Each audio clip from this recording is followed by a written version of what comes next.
I like to write a lot, so whenever I write, I always pray that God will speak through my writing and that people will be able to relate to it. And I started writing a couple things on the trip, and it started out just as random thoughts, and it was just about my past and how much I've grown over the years, and it became a letter to myself, so hopefully you guys can relate to some of it.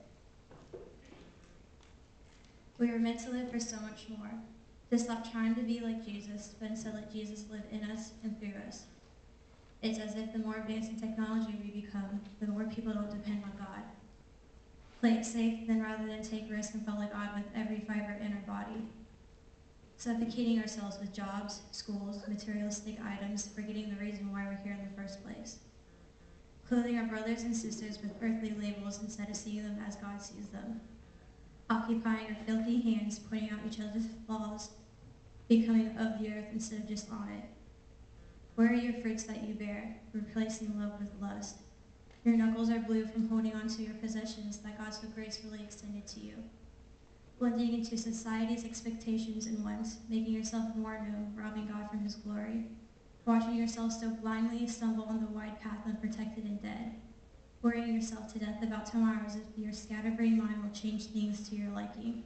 Wake up. This is your second chance.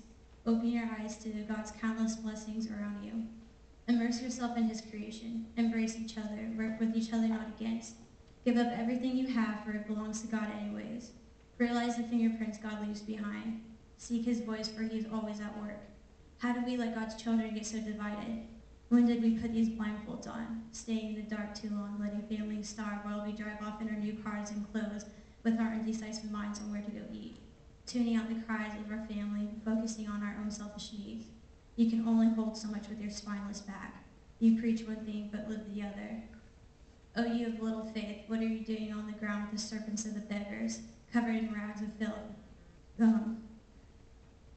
Filling your stomach with garbage to satisfy your corrupted mind. Your eyes are so covered in dirt you can't even see how far you've fallen.